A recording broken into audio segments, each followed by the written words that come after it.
Good evening, Whakalahiatu, and welcome to our bulletin of BCN News for tonight.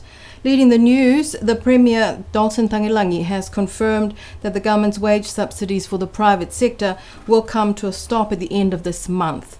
According to government sources, more than $2.4 million have been spent on 193 employees from 85 local businesses since May last year. Some of these employees are now fearful for their families and obligations with the uncertainty of the tourism industry. According to the statement from the Chamber of Commerce's acting BDM, Catherine Papani, to the business community last week, the importance of the government's wage subsidy has enabled employees of businesses to keep a steady form of income for their families and to be able to contribute to supporting businesses that are able to still remain open for the locals. Premier Tagilangi told BCN News that the funding for the wage subsidies was initially endorsed by Cabinet for up to December of last year, but they had allowed the business community extra support until the end of February. The decision has created anxiety in the tourism sector, with employees and business owners not knowing what their options are. BCN News spoke to a couple of these tourism employees who say that they have loans to pay and are very worried about how they will meet these repayments and pay their daily living costs when there are no tourists on the island. Some of these employees say that they have already been approached by the bank and found this quite insensitive on the part of the bank, given that they are already stressed at the impending ceasing of the wage subsidies. An email from the bank to their loan clients obtained by BCN News asked whether these employees had found any other form of employment or income source yet.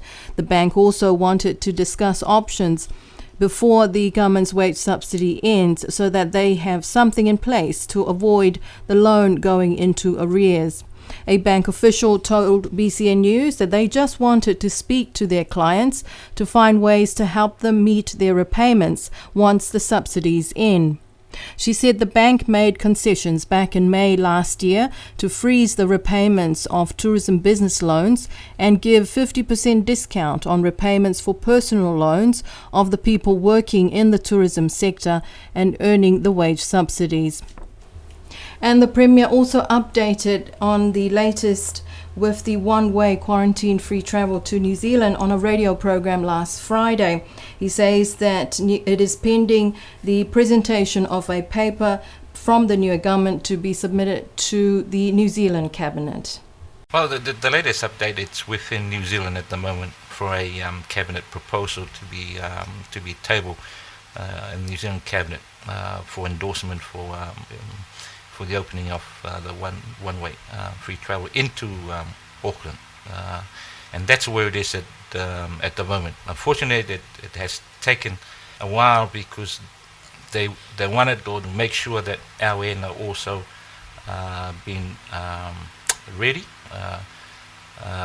if anything happens here. Even though I've been arguing that we're not opening our borders, we only wanted that. One way into New Zealand. So at the moment, yes, it looks promising, as I spoke with the Prime Minister yesterday, and she's looking forward to receive that proposal into Cabinet. BCN News contacted the Premier's office this week for any further updates, given the community cases in Auckland earlier this week, which saw Auckland go into level 3. However, there were no further updates from the Premier's office except to say that they will reveal information as they come to hand. A meeting held yesterday was called by the chairperson of the Whanokē Pule's Constitution Review Committee, Honourable Olaf Jacobson. She invited heads of ministries, government departments, as well as the Public Service Commission.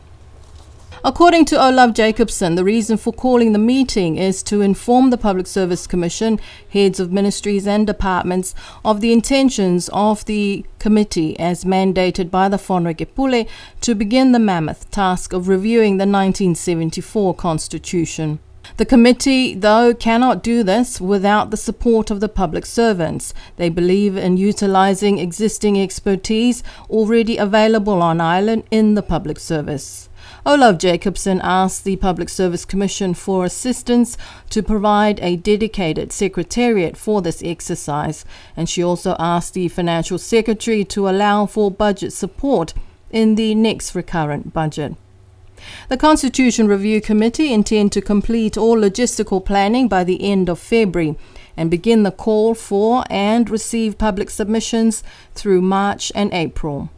The committee is also looking at holding public consultations with the villages from August until October. It's a mammoth task for the 14-member Whanokepule Constitution Review Committee. I wish them all the best. In other news, the principal of Niue High School, Charles Ioane, is asking parents and the community as a whole to help the school promote good habits in students after the school received reports of students wearing uniform, vaping, and some of them were vaping while waiting for the school bus. Here's more on that story. In his regular newsletter updates to the parents and the community, Niue High School Principal Charles Ioane was referring to the incidents of students wearing school uniforms, seen vaping, and some vaping while waiting for the school bus. In his newsletter, the principal says vaping is not allowed at school, and if caught, a student will be suspended automatically. I ask our communities and parents to be vigilant and to continue to support the school, especially in promoting good habits. It can be done, but we need to work collaboratively, says Principal Ioane. We always try our best to monitor the students when at school, and students are aware of the consequences. We need you to do the same in the communities, and especially when students are in school uniform. In 2019, the Niue Health Department was recognized by the World Health Organization for its leading efforts to reduce tobacco use and recognized the strongest tobacco control legislation when Niue's Whanokepule passed the Niue Tobacco Control Act in 2018. The Niue Health Department share the school principal's concerns, and they strongly believe that vaping should automatically be banned. It is unclear who is supplying the students with the vape oils or juice, because in 2019 the government banned the Niue Liquor and Bond Store from importing and selling the vapors and oils. But BCN News is aware that there is one individual who is supplying the vaping oils or juice for the locals who vape. The Director of Health, Dr. Eddie Akawala, is also very concerned because he says that there are chemicals in these vaping oils that are life-threatening. And the village of Liku gathered at their church hall last Friday to officially launch and bless the Huvalu Conservation Area Management Plan from 2019 to 2029. On behalf of the village, the chairperson of the village council, Tasi Pulhetoa, thanked the government and external donors for this undertaking. The Huvalu Conservation Area is the largest primary rainforest conservation area in Niue and involves the two villages of Liku and Hakupu. The Director General of the Ministry of Natural Resources, Dr. Josie Tamate, led the government and the Ridge to Reef team at the event. She told the village of Liku that there is $30,000 allocated in this program for the activities of the village. Dr. Tamate assured the village that the government is there to assist with this program because of the significance of conservation to ensure the protection of the species of flora and fauna located within the Huvalu Conservation Area. Fighting invasive species is also a key component of the activities given the spread and threat of these invasive plants into the forest. The Director General of the Ministry of Infrastructure, Andre Siohane, told BCN News earlier this week that the damages to the government's launch Tawhihe Moana, which happened during the loading of empty containers on the last boat, is now fixed, and the launch is back working with the cargo boat today. BCN News was made aware of the damages to the Tawhihe Moana launch from social media sources and contacted the stevedore, the Department of Transport. However, it was the Director General of the Ministry of Infrastructure who responded to explain what happened. Andre Siohane confirmed that an accident occurred while the last cargo boat was in port. The department was testing a new pilot for the launch, and unfortunately there was an accident which landed the launch on the reef. He said that he was aware of the information on social media and said that it was not helpful, but they are glad that there were no injuries and port operations are back to normal for the government launch. These pictures were taken today by BCN News camera crew of the boat being offloaded and the Tawhine Moana back at work offloading the cargo. At the National Touch tournaments over the last 2 Saturdays, there was something missing, which was noticed by some teams and spectators. There was no medical team on standby or a medic team with a vehicle to assist should there be injuries at the games. Here's more on that story. There were some injuries in the last tournament during the mixed teams games on Saturday, but the players had to drive themselves to the hospital. According to sources from the sports organisers, the health department charges the sports events organisers for services of a medical team with transport to be on site. BCN News understands that most people are not aware of this arrangement for payments or why it is necessary for the health department to charge for services which has always been provided as a normal part of any sporting event on the island. The Director General of the Ministry of Social Services, Gayleen Tasmania, confirmed this afternoon to BCN News that there will be a medical team on standby at the Mixed Masters tournament at Paliasi on Saturday.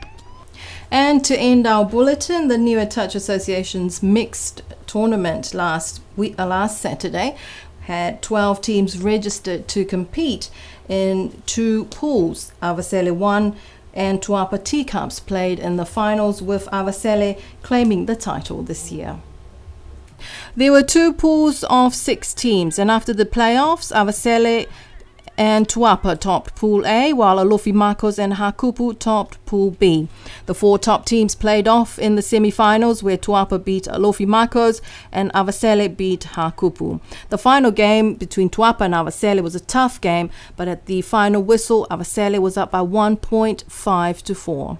The next tournament is the Mixed Masters on Saturday this week. The Masters are for women over 27 years old and for men over 30 years old. And all the very best for the Masters Mixed competitions this coming Saturday. Wish you guys well. But that's it from BCN News, our news team. You have a lovely weekend. Morine po, good night.